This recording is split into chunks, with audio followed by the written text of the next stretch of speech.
Listen to me carefully. When they open the door, do not panic. Stay close to me. Do you think I'm taking advice from some guy who's never even been in a fight? Stay calm. They're trying to scare us. Sorry, man. It's every man for himself.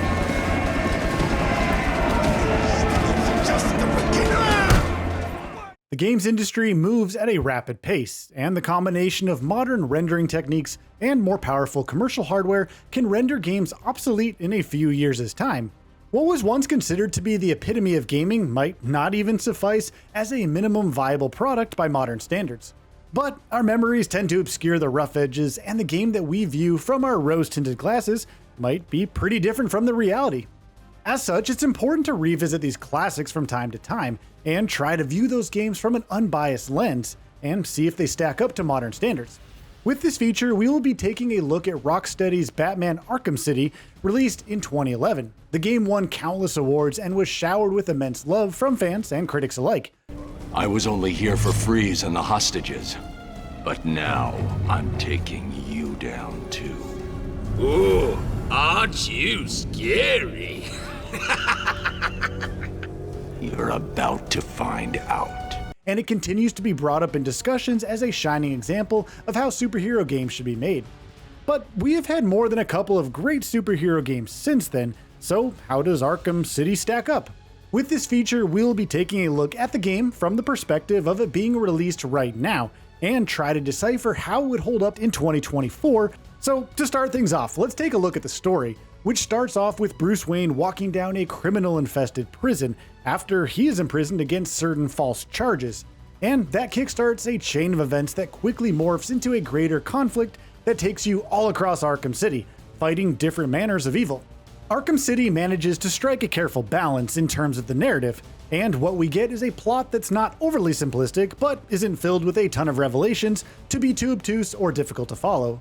But of course, any superhero story is defined by the villains that we get to fight throughout the story. Arkham City takes good advantage of the narrative to include more than a couple of iconic characters from Gotham's rogues gallery, including but not limited to the Joker, and crafts a story that's cohesive and consistently engaging. It's a timeless blueprint that games like Spider-Man 2 continue to follow to this date, so it stands to reason that it would be more than a feasible story if Arkham City had been released in the current gaming landscape. I realize it is difficult, Sam, but you need to decide if one life is worth sacrificing to save 1,000. Don't do this, Alfred. Batman must save Gotham. I'm sorry, but deep down, you know I'm right. Moving over to the gameplay side of things, Arkham City felt like a literal breath of fresh air after Arkham Asylum, since it transports players from the claustrophobic corridors of the original to the open skies of Gotham City. The shift from Metroidvania to a full-blown open-world action-adventure was a radical one, but the game does an expert job of managing that transition in a beautiful way that retains the core tenets of what made it work in the first place. You get a much bigger playground to move around in, and the movement system has been adapted to make going from point A to point B a fun activity in and of itself. Batman gracefully glides from high vantage points and is able to cover great distances, and you can chain that movement with the plentiful grapple points to zoom around the city in absolute style. It might not match its contemporaries in terms of the flexibility in terms of the moves that you can make, but that largely falls down on the character not being as acrobatic as, say, Spider-Man. Switching gears over to the combat, Batman Arkham City builds upon the excellent foundations laid down in Arkham Asylum. Rocksteady's combat system switches seamlessly from a stealth action game to a full-blown action brawler within moments. Encounters generally take place in large arenas lined with multiple gargoyles and other vantage points, and you must first thin the herd by making use of quick takedowns and other tools in your arsenal to hunt from the shadows. Things would obviously go downhill at some point, and when that happens, you can switch to a more aggressive stance and pummel down your opponents with a flurry of kicks and bashes, all while countering attacks in a rhythmic fashion. It's a simple system that gives you the power fantasy of being a superhero without putting in much effort. Still, there's quite a bit to master as you try to string together 2 or 3-digit combos or execute specific kinds of finishing moves. And who can forget the memorable boss fights that are generously peppered throughout the experience? They are definitely one of the biggest highlights of the game, and the boss fights against the likes of Mr. Freeze are spectacular sequences that challenge the player in new ways, or provide a sense of spectacle to spice things up. And it's safe to say that these fights are just as fun and memorable as they were back in 2011. What is that sound? What? How?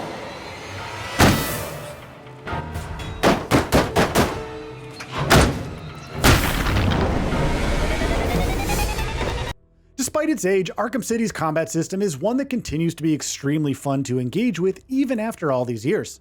The parry timings are generous, attacks have a certain weight to them, and while it can feel a bit weird to see a bulky superhero dancing around the screen, those issues rarely come in the way of the innate fun that comes from punching down baddies as Gotham's superhero. One thing that has perhaps not aged as well as others is the open world itself. More specifically, the content distributed throughout this open world. Arkham City's suite of side quest offerings fit the game in a thematic sense, but the content itself isn't all that engaging. There are a couple of side quests that feature interesting objectives, but more often than not, these quests are pretty simplistic and mostly serve the purpose of padding out the game. To be fair, such acts were extremely common in open worlds of the time, but judging by modern standards, the open world activities in Arkham City could definitely use a bit of polishing. Batman Arkham City was a looker when it was released in 2011, and it was a game that pioneered the use of computationally taxing effects such as NVIDIA physics, which made it one of the most graphically impressive games on the market. It doesn't look all that impressive today, but it doesn't look too bad either. Playing it on a PC with graphics turned to high can still make it palatable to this day, but it wouldn't be much of a looker even with those alterations applied. But looking at Batman Arkham City as a whole, it's a game that continues to be a fun open world game that really understands the character of Batman, and knows exactly how to provide the feeling of being the multi-millionaire detective hiding behind a black mask and punching dudes all night long. So thank you, Batman, for all your help. Now, kill him. Do not let me down.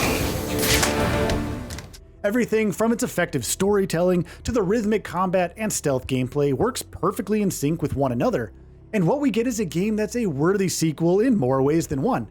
Even if Arkham City was released in 2024, it would have easily ended up being a great game that would go down as one of the best in its class, and would have scored an 8 out of 10 in my book. And with that, we reach the end of this video. Have anything to say? Let us know in the comments below. Also, we upload new videos every single day on GamingBolt, so please consider subscribing as it really helps us out. Thanks for watching.